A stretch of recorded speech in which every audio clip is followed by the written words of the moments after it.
ഈ ഗവൺമെന്റിന്റെ മർക്കട മുഷ്ടിയും അഹങ്കാരവുമാണ് ഇന്ന് സഭയിൽ ഞങ്ങൾ കണ്ടത്. ജനങ്ങളോടോ പ്രതിപക്ഷത്തോടോ ഒരു ബഹുമാനമോ താല്പര്യമോ കാണിക്കാത്തൊരു ഗവൺമെന്റാണ്. ഈ ഏകാധിപത്യ ഭരണം അവസാനിക്കണമെന്ന് ആഗ്രഹിക്കുന്ന ജനങ്ങളുടെ മുന്നിൽ നിൽക്കുന്ന ഈ സർക്കാർ തീർച്ചയായും ഇനിയും വരാൻ പോകുന്ന തെരഞ്ഞെടുപ്പിൽ ഇതിന് മറുപടി അവർക്ക് ലഭിക്കുമെന്നുള്ള കാര്യത്തിൽ സംശയം വേണ്ട. കേരളത്തിലെ ജനങ്ങൾ തിരസ്കരിക്കപ്പെട്ടൊരു ഗവൺമെന്റാണിത്.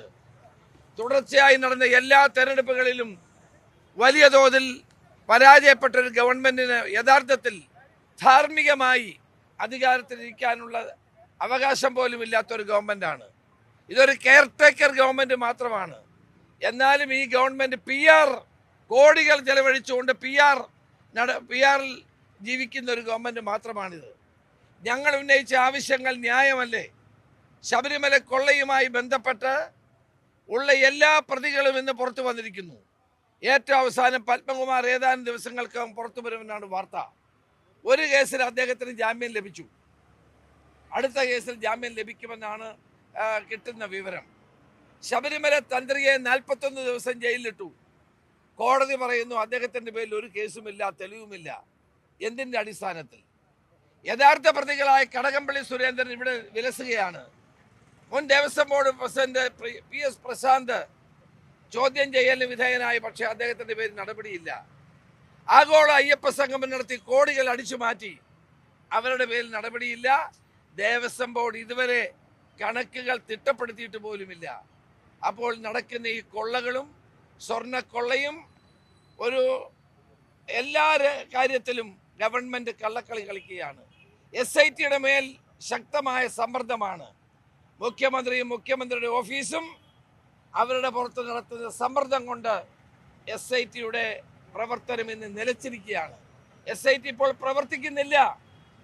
ഗവൺമെന്റിന് അനുകൂലമായി മാത്രം റിപ്പോർട്ട് കൊടുക്കുന്ന ഒരു വസ്തുത ഇന്ന് ജനങ്ങൾക്ക് ബോധ്യപ്പെട്ടിരിക്കുന്ന കാര്യമാണ്.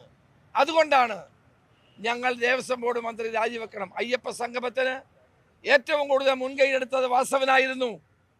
ഇപ്പോൾ ഈ കൊള്ള പുറത്തു വന്നപ്പോൾ വാസവൻ കൈകഴുകുകയാണ്, ബോർഡാണെന്ന് പറയുന്നു. എല്ലാവരെയും പോയി വിളിച്ചത് അദ്ദേഹമാണ്. സ്പോൺസർമാരെ കണ്ടെത്തിയത് വാസവനാണ്. ഇപ്പോൾ അതിൽ നിന്നെല്ലാം കൈകഴുകി മാറുന്നതിൻ്റെ കാരണം വൻതോതിലുള്ള വെട്ടിപ്പ് നടന്നത് കണ്ടെത്തിയത് കൊണ്ടാണ്. അപ്പോൾ ജനങ്ങളെ സംബന്ധിച്ചിടത്തോളം ജനങ്ങൾക്ക് ഇത് ബോധ്യപ്പെട്ടു. ആ ജനവികാരമാണ് ഞങ്ങൾ ഈ സഭയിൽ പ്രകടിപ്പിച്ചത്.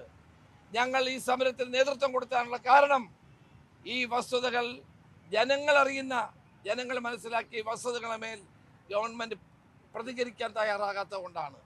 പോസിറ്റീവായ ഒരു കാര്യവും ഗവൺമെന്റ് പറഞ്ഞിട്ടില്ല. മന്ത്രി രാജിവെച്ചില്ലെന്ന് മാത്രമല്ല, എന്തുകൊണ്ട് വാസവനെ ഇതുവരെ ചോദ്യം ചെയ്യാൻ തയ്യാറാകുന്നില്ല? ഇതെല്ലാം കണക്കിലെടുത്തുകൊണ്ടുള്ള ശക്തമായ പ്രതിഷേധമാണ് ഞങ്ങൾ നടത്തിയത്. ഇന്നോടുകൂടി സഭ തീരുകയാണ്. ഈ പ്രക്ഷോഭം ഞങ്ങൾ കേരള ജനതയുടെമായി ചേർന്ന് നിന്നുകൊണ്ട് മുന്നോട്ട് കൊണ്ടുപോകും. സഭയ്ക്ക് പുറത്ത് ശക്തമായ പ്രതിഷേധത്തിന്റെ അലയടികൾ ഉണ്ടാകും. അതിനുള്ള നടപടികളുമായിട്ട് ഞങ്ങൾ മുന്നോട്ട് പോകും. പേക്കൂത്ത് ആരാ കാണിക്കുന്നത്? ജനങ്ങൾ കണ്ടുകൊണ്ടിരിക്കുകയാണ്. ആ മറുപടി ജനങ്ങൾ നൽകിക്കോളും. കേരള ബാങ്ക് നൽകിയ 2 കോടി രൂപ സ്പോൺസർഷിപ്പ് ആണ് എന്നാണ് ദേവസ്വം മന്ത്രി എന്ന നിലയിൽ VN വാസവൻ നിയമസഭയിൽ വന്ന ചോദ്യത്തിന് മറുപടി പറഞ്ഞത്. അതേ VN വാസവൻ സഹകരണ മന്ത്രി എന്ന നിലയിൽ നേരിട്ട ചോദ്യത്തിന് സ്പോൺസർഷിപ്പ് അല്ല എന്നാണ് പറയുന്നത്. അതായത് ഒരേ ആൾ രണ്ട് അതെ, തീർച്ചയായിട്ടും. ഇന്നലെ അദ്ദേഹം മാറി മാറി പറയുകയാണ്. അന്യനാണ് മാറി മാറി പറയുകയാണ്. 2 കോടി രൂപ കേരള ബാങ്ക് കൊടുത്തെന്ന് ആദ്യം പറയുന്നു, ഇപ്പോൾ പറയുന്നു കൊടുത്തിട്ടില്ലെന്ന് പറയും. ആരെയാ വിശ്വസിക്കുന്നത്? അപ്പോൾ ഇതെല്ലാം ഈ വൻതോതിലുള്ള സാമ്പത്തിക ക്രമക്കേട് നടത്തിയിട്ട് വാസവൻ അവിടെ കയ്യും കെട്ടി നോക്കിയിരിക്കും. ഒരക്ഷരം വാസവൻ പറഞ്ഞില്ലല്ലോ. ഞങ്ങൾ ഇത്രയും അദ്ദേഹത്തിൻ്റെ രാജി ആവശ്യപ്പെട്ടിട്ടും വാസവൻ സഭയിൽ എഴുന്നേറ്റ് ഒരു വാക്ക് പറയാൻ തയ്യാറായിട്ടില്ല. അഴിമതിയും കൊള്ളയും നടത്തുന്ന ഗവൺമെന്റാണിത്. ഈ സർക്കാരിനെതിരെയുള്ള പോരാട്ടം ജനങ്ങളെ അണിനിരത്തിക്കൊണ്ട് ഞങ്ങൾ സഭയുടെ പുറത്ത് നടത്തും.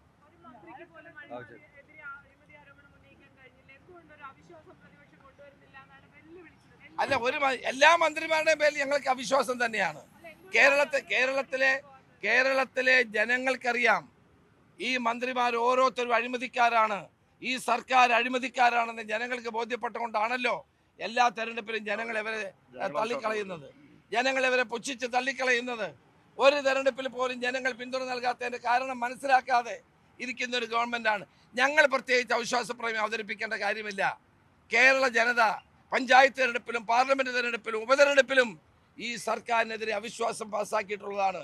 പിന്നെ പ്രത്യേകിച്ച് ഒരു മുഖ്യമന്ത്രിയുടെ 2 മണിക്കൂർ പ്രസംഗം കേൾക്കാൻ വേണ്ടിയാണോ ഞങ്ങൾ ഇനി അവിശ്വാസ പ്രമേയം അവതരിപ്പിക്കേണ്ടത്? 2 മണിക്കൂർ പ്രസംഗം കേൾക്കാനാണോ? ഞങ്ങൾക്ക് മനസ്സില്ല. ജനങ്ങൾ അവിശ്വാസ പ്രമേയം പാസ്സാക്കിയിട്ടുണ്ട്.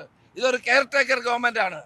അപ്പോൾ ഞങ്ങൾ അവിശ്വാസ പ്രമേയം കൊണ്ടുവന്നിട്ട് മുഖ്യമന്ത്രി എഴുതി കൊടുക്കുന്ന 2 മണിക്കൂർ പ്രസംഗം കേൾക്കാൻ ഞങ്ങൾക്ക് മനസ്സില്ല. അതുകൊണ്ട് ഞങ്ങൾ കൊണ്ടുവരാൻ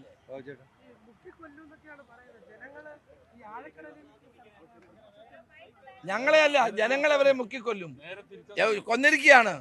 ജനങ്ങൾ അവിശ്വാസം പാസ്സാക്കിയ ഒരു ഗവൺമെൻറ്റാണ്. വാസ്തവത്തിൽ ഇവർക്ക് തുടരാനുള്ള അധികാരമില്ലാത്തതാണ്. Care taker ഗവൺമെൻറ്റാണ്. ഇതൊന്നും പാസ്സാക്കാനുള്ള അധികാരം പോലും ഇല്ലാത്ത ഗവൺമെൻറ്റാണ്. ജനങ്ങൾ ഈ ഗവൺമെൻറ്റിനെ ആഴക്കടലിൽ മുക്കി താത്തിരിക്കുകയാണ്. അപ്പോൾ ഇവർക്ക് വാസ്തവത്തിൽ ഭരിക്കാനുള്ള അവകാശമില്ല എന്നുള്ളതാണ് സത്യം. കോടതി ഇപ്പം പോയിരിക്കുകയല്ലേ. KSUവിൻ്റെ പ്രസിഡന്റ് അലോഷി കോടതിയിൽ പോയി നവകേരള സർവേ വേണ്ടെന്ന് വെപ്പിച്ചില്ലേ? നവകേരള സർവേ വലിയ കൊട്ടിഘോഷിച്ചുകൊണ്ട് 20 കോടി രൂപ മുടക്കി കൊണ്ടുവന്ന നവകേരള സർവേക്കെതിരായി KSUവിൻ്റെ പ്രസിഡന്റ് അലോഷി കോടതിയിൽ പോയി. കോടതി നിർത്തിവെച്ചില്ലേ? എന്ത് ഈയിടെയായിട്ട് രാജീവിന് എന്തോ ചെറിയ സ്ഥലകാല വിഭ്രാന്തി ഉണ്ടെന്ന് തോന്നുന്നു. അതൊക്കെ ഇത് മറന്നുപോയതാണ്. അതേ മറന്നുപോയി കാണും. ഞങ്ങൾ കോടതിയിൽ പോയി ഉത്തരവ് വാങ്ങിച്ചത് കൊട്ടിഘോഷിച്ചു കൊണ്ടുവന്ന നവകേരള സർവേ വേണ്ടെന്ന് വെച്ചില്ലേ? ഇതിനു വേണ്ടി ചെലവഴിച്ച പണമുണ്ടല്ലോ, അതിന് ഉദ്യോഗസ്ഥന്മാർ മറുപടി പറയേണ്ടി വരും. യാതൊരു സംശയവും വേണ്ട. കൂടുതൽ വാർത്തകൾക്ക് news 18 Keralam YouTube channel subscribe ചെയ്യുക.